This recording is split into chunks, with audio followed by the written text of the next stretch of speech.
Tervitusi maailma kõige huvitavamast ajast ja kõige põnevamast paigast. Raplamaal on ehitatud viimastel aastatel tohutute summade eest hulk viadukte. Rail Balticale samal ajal topeltmoraali tõttu, mis on meie planeedil muutunud reegliks, ja ühtlasi selleks, et hirmunult oma kohast kinni hoida, ametnikud ründavad neid inimesi, kes hoiavad alles elu Eestimaal, kes sõna otseses mõttes mängivad lastega jõekallastel. Vigala jõgi lainetab kõigest sellest, mida kallastel olev tööstus, suurfarmid ja Rail Baltica 5 viadukti oma ehitusega sinna paiskavad. Laste onnid kästakse jõe kaldalt ära lammutada, sest teate, seal on kaldakaitseala. Meie topeltmoraali ajastu on tingitud sellest, et praegu järjest kukuvad kõik maskid, langevad eesriided. Me saame aru, kui palju meile on valetatud kooliharidusest alates, jätkates ametlike seisukohtadega, mainstream uudistega ja sellest valede merest läbi ujudes loomulikult kõigepealt toimub kriis. Segadusse sattunud funktsionäärid muutuvad hüperaktiivseks, mis on inimlikult mõistetav. See toimub kogu planeedil. Ja hüperaktiivsuse musternäidiseid me siis vaatame televiisorist iga päev. Me näeme, kuidas Burger King teeb Ameerika uuesti suureks. Me näeme, kuidas rahu läbirääkimistest kõnelev Kremloid iga päevaga paiskab järjest enam droone ja tiibrakette vennasrahva laste mänguväljakutele, magamistubadesse, koolidesse, teatritesse. Ja me täname õnne, et meie oma riigis on nii palju metsa minema veetud, nii palju põllumaad päikesepaneelide alla pandud, nii palju kummalisi manöövreid tehtud, et sõna otseses mõttes siit ei ole praegu midagi võtta. Halleluuja. Leidsin teile teksti, õigupoolest tekst leidis mu ise, kus on kirjas rohepesu faktid. Me korrastame teksti ja kirjutame selle paberi teisele poolele, millist energialiiki eelistad sina. Ma võin öelda, et ka nendes kohtades, kus juhtub olema Paisjärve kosk, sa ei tohi panna sinna koske turbiini, et elektrit luua, sellepärast, et kuigi kõrval näiteks on kalaväes, kust mõistlik kala läheb üles, äkki üks ahven satub sinna elektri tootmise turbiini. Kui sa oled jõe maantee vahel looduskaitsealal, siis ka väikest ühe pere tuulegeneraatorit tuugeni hirmu trotsides sa üles panna ei tohi, mitte kuhugi. Kui sa oled siiski eramu omanik, võid sa panna oma kodu katusele päikesepaneelid. Kevadel paned suure hurraaga, siis tuleb oktoober. Kus päike on? On loomulikult ka päikesepaneelide suhtes päris suur vastuseis ja paanika seoses sellega, et nad amortiseeruvad mõne aastaga ja siis tuleb põldude kaupa plastiktahvleid kuhugi panna. Teatavasti tehakse plastikust graanulid. Graanulitest tehakse teid, ehituskive. Nii et põhimõtteliselt ma ise oleksin üleni päikese energia kasutamise usku, kui meil siin Põhjalas oleks sellel aastaringset pointi. Ideaal minu kodus olekski katusel päikesepaneelid ja siis minu kõrval olevas jões turbiin, mis teeb elektrit. See oleks ideaal. Ideaali ja tegelikkuse vahel on kokku kukkuv maatriks. Katkiste hingedega inimesed, funktsionäärid, kes oma rohepööret sooritades lendavad mööda triibulist taevast, torgivad selle veel auklikumaks, kui see praegu on. Täna hommikune YouTube'i postitus, mida ma nägin, täiesti kooskõlas selle materjaliga. Steven Burns palus tulla Elon Muskil mõistusele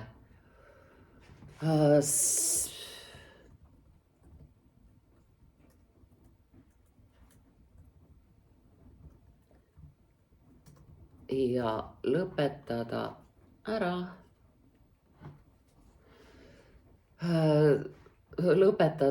taeva torkimine.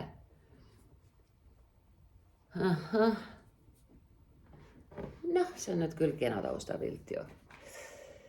Lõpetada ära taeva torkimine oma Starlinki ja SpaceXiga, sest mida on nüüdseks astronoomid avastanud, oluline faktor, mis lisaks tohutule päikese aktiivsusele, Schumanni resonantsi pidevale ülijõulisele tõusule, faktor, mis veel põhjustab meie planeedil apokalüptilisi protsesse, maavärinaid, üleujutusi, väga sürrealistlikke sadamisi X kohtades, Y kogustes, ongi Elon Muski satelliidid ja kosmosesõidukid.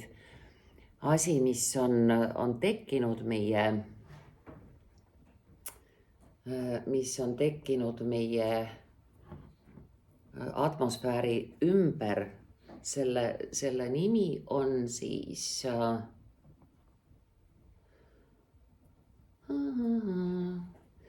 mul oli üks isand Burns Stefan. Nüüd ta andis mulle meie oma Stefani. Ma ükskord leian selle kindlasti. Ühesõnaga, see on tegelikult asi, mis on meie jaoks hoomamatu, et samal ajal, kui sa sorteerid prügi, saad trahvi selle eest, et sul on 2 meetrit valesti pargitud terrass, kus sa lõhud laste maju, sest ametnik saab siis öösel paremini magada. Et samal ajal kõik need chemtrail triibulised taevad on lapsemäng võrreldes sellega, et sinu ümber on satelliitide futler, sa elad piltlikult öeldes keset konstellatsiooni. Sinu ümber on klaster, 10 000, 100 000 satelliidid. Vähe sellest, et sel ajal, kui nad on töökorras, nad on nagu mikrotähekesed, kui nad lõpetavad töö, saab nendest kosmiline prügi. Nii et kui sa kunagi kavatsed minna ekskursioonile Kuu peale, siis on üsna kindel, et sa mingisuguse satelliidi jupiga saad piki vahtimist, sest et lihtsalt kogu taevas on täis mingit inimtekkelist saasta. Sorteerige prügi, inimesed. Teeme ära talgud, on 3. mail meil ka. Rohepesu faktidest räägib meile tekst edasi. Autor Katrin Lukas, kelle profiililt ma selle võtsin, annab sissejuhatuseks hinnangu. Tõenäoliselt parim postitus, mis kunagi avaldatud teemal null emissioon. Me toome alguse jutumärgi alla, sest eesti keeles jutumärgid algavad alt. Ja see nullemissioon tähendab siis CO2 paiskamist atmosfääri. Me süüdistame metaani tootmises peeretavaid lehmi. Me keelame ära, kas te saate aru, me keelame ära Euroopa Liidu kõrgel tahtel kaminad, ahjud. Läheme üleni elektriküttele, aga millest elektrit toota, vot seda me ei tea. Tesla teadis ka seda, et Giza püramiidid, nagu kogu püramiidide võrgustik, mis on planeedil, oli iidsete linnade juurde kuuluv elektrijaamade süsteem. Nüüd avastatakse, polnudki hauakambrid. Aga meie praegu reaalselt ei tea, millest elektrit toota. Nullemissioonini on pehmelt öeldes aega, enne keelame kõik asjad ära. Ja siis vaatame, kuidas muutub hätta tõugatud rahvas leidlikuks. Absoluutselt väärt lugemine. Tõlgitud inglise keelest. Nüüd on siin tõlgitud inglise keelest sulgude sees. Sellega on hästi. Kõik ülejäänud kirjavahemärgid Katja Braun FB lehelt on käest ära. Kuna meil on vaja alati kirjutada kas aruandeid, taotlusi, uurimistöid, praktilisi töid, diplomitöid, bakalaureuse töid, magistritöid, siis teeme selle asja targu õigeks ja me tõstame esiteks tagumise sulumärgi pärast seda FB lehelt, nii et täiesti rea lõppu läheb tagumine sulg ja kõik ülejäänud kirjavahemärgid on ülearu, pole ühtegi nendest vaja. Tõlgitud inglise keelest kõik need koolonid ja kaldkriipsud maha, rida lõpeb suluga ja FB lühend Facebook on suurte tähtedega. Nii siis Katja Brauns FB lehelt. Patareid ei tekita elektrit. Nad salvestavad mujal toodetud elektri. Nüüd me võtame ära tee. Me muudame selle sõna käänet. See on eesti keele moodi lõpetatud tegevus või protsessis olemine. Slaavi keeltes on see siis saveršennõi ja nesaveršennõi viid. Imeilusad on slaavi keeled, millel ei lasu mingit süüd selle eest, mida on selle võrratu suure kultuuriga teinud Kreml.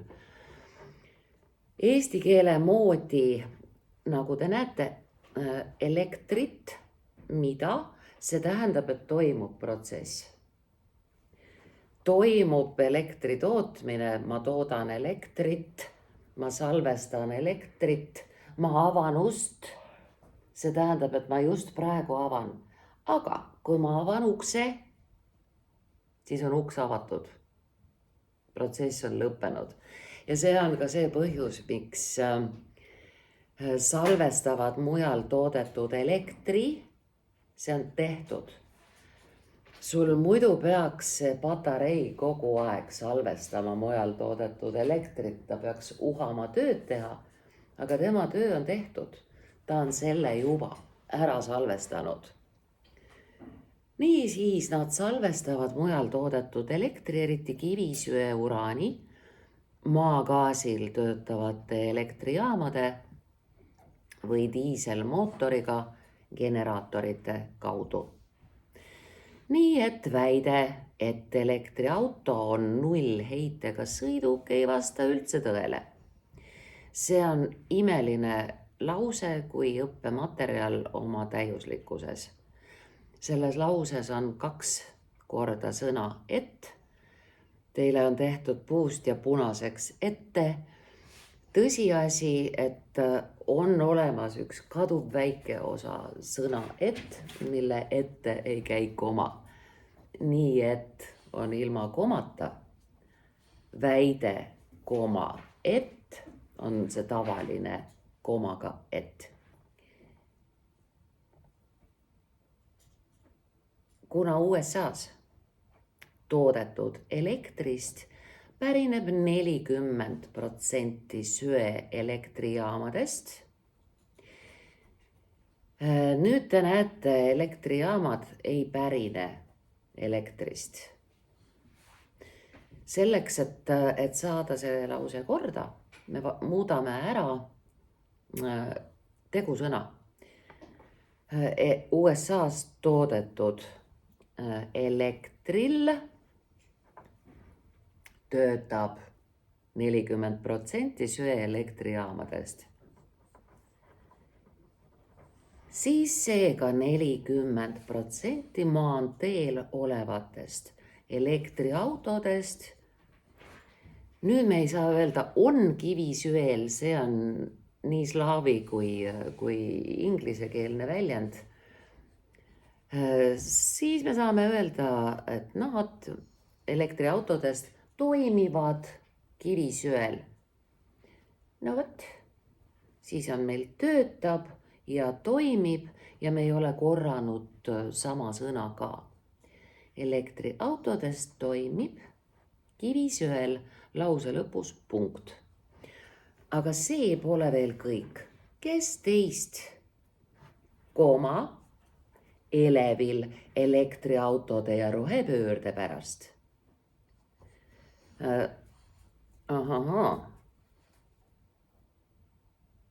Kes teist elevil? Ja siia vahele me lisame neil tasub lähemalt uurida akusid, aga ka tuuleturbiine ja päikesepaneele. Tüüpiline.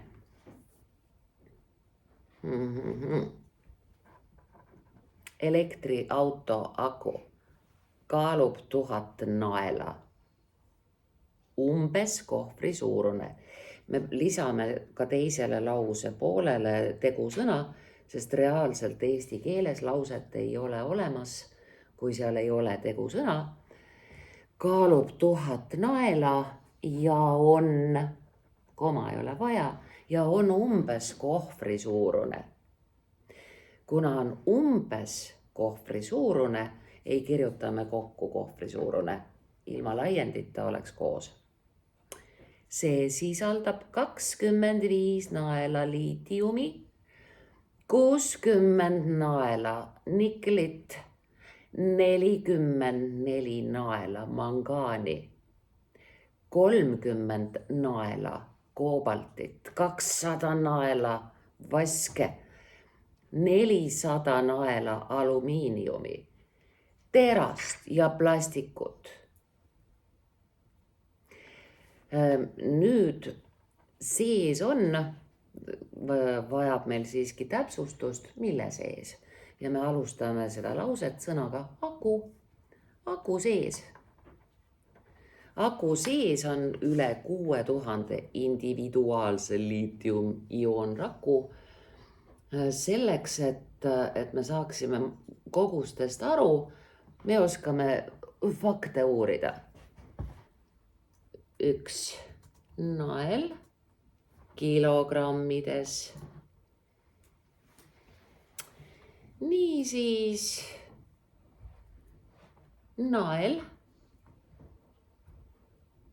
see on 16 untsi, apteeginael, roomanael. Inglise naelast on meil juttu. Inglise nael on umbes pool kilo. See tähendab, et kilodes kogu see gammaja on siis poole väiksem, aga see ei tähenda, et ta on väike. Sest kui see 1000 naela kaaluv aku viia SI süsteemis kilogrammideks, see on mõnus pooletonnine ikka. Nii et kõige raskem ja suurem osa elektriautost ongi see rets aku. Üleni roheline, teate. Iga BEV aku, tõenäoliselt on jutuks siis nüüd akutüüp, mis tüüp? Mis tüüp on BEV aku? On meil siin eesti keele tund või ei ole? Just, see on BEV aku. Näete, me oleme jäänud eesti keeles sinna kohta, et eesti keeles sulle doktor Google ei hakka pakkuma, aga ta hakkab sulle kohe pakkuma BEV auto. Ja see on, palun väga, battery electric vehicle. Niisiis, tegemist on inglisekeelse lühendiga. Me tõenäoliselt jätame selle lühendi inglisekeelseks battery electric vehicle. Aga me pistame siia vahele sidekriipsu, sellepärast et siis ta kuulub kenasti see lühend aku juurde. BEV sidekriips aku. Valmistamiseks peate töötlema 25 000 naela soola liitiumi jaoks, 30 000 naela maaki koobalti jaoks, 5000 naela vaiku nikli jaoks ja 25 000 naela vasest maaki. Me ei ütle vasest maaki, me ütleme vasemaaki ja see on üks sõna ehk siis vase poolitusmärk maaki. Ja täpselt niiviisi me poolitamegi, et sõnade vahele tuleb poolitusmärk vasemaaki. Kokkuvõttes tuleb aku jaoks välja kaevata 500 000 naela maakoort. Nii nunnu. Mis puutub tagumisse jutumärgisse, see on tingitud sellest, et meil algas kogu see jutt, nagu te näete jutumärkidega, mis imelikul kombel olid all nagu peab.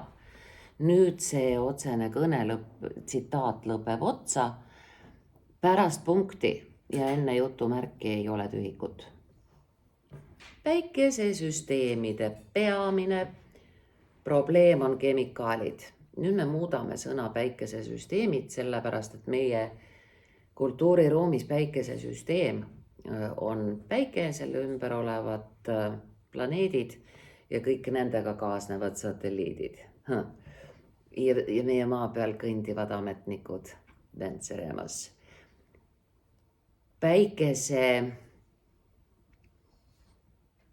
Päikese energial töötavad süsteemid on selle asja mõte. Niisiis päikese energial on üks sõna ja süsteemid on eraldi. Päikese energial töötavate süsteemide peamine probleem on kemikaalid, mida kasutatakse silikaadi muutmiseks paneelides kasutatavaks räniks. Piisavalt puhta räni tootmiseks tuleb seda töödelda soolhappe, väävelhappe, vesinikfloriidi, triklorotaani, atsetooniga. Jämi. Lisaks on vaja kalliumi, arseniidi. See on ülioluline chemtrail keemiatriipude koostisosa ka. Hingame vabastavalt täiega. Vase, indium, gallium, diiseleniidi ja kaadmium telluriidi, mis on samuti väga mürgised.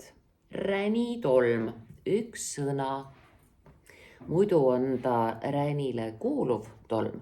Kui me kirjutame ta kokku, ränitolm, on ta tolmuliik. Kujutab endast töötajatele ohtu ja plaate ei saa taas kasutada.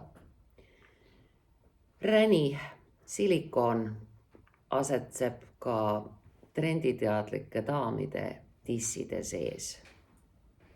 Väga nunnu. Suisa seksikas. Tuuleturbiinid, ehk siis me nüüd Eestis oleme hakanud kasutama sõna tuugen, siin jääb tuuleturbiin. Tuugenis sisaldub emotsioon. See hirmuäratav sõna, see monster tuugen, tuulegeneraator, see ongi emotsionaalne hinnanguline sõna. Kui asjasse sisu poolt minna, siis minu arvates põhiprobleem on nendega suurus. Need, mida tahetakse panna Eestimaad katma, põldude, metsade asemel meie pea kohale urisema, need on lihtsalt värdjalikult suured.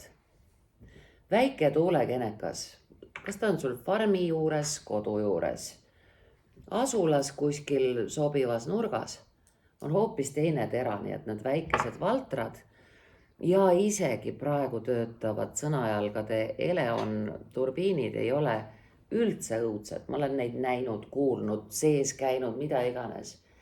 Õudus on see kohutavalt suur monster.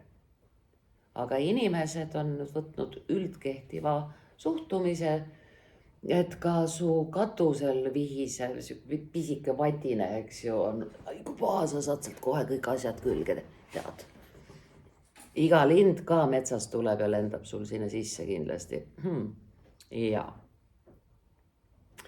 Tuuleturbiinid on maksumuse ja keskkonna hävitamise poolest mitte pluss ultra.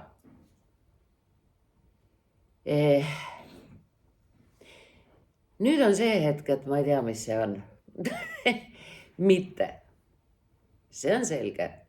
Kas see pluss ultra on siis kasumlikkus või? Ürita kutsuda appi doktor Google'i, palun ütle Murutarile, mis asi on mitte pluss ultra tähendus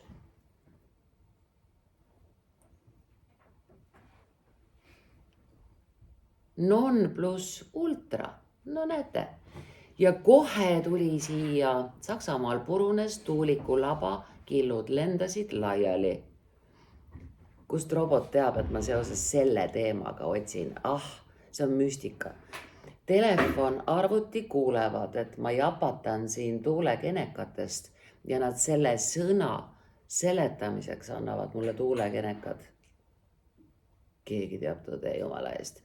Nii siis non plus ultra, ladina eesti, mitte plus ultra, tähendab pole enam edasi ei saa.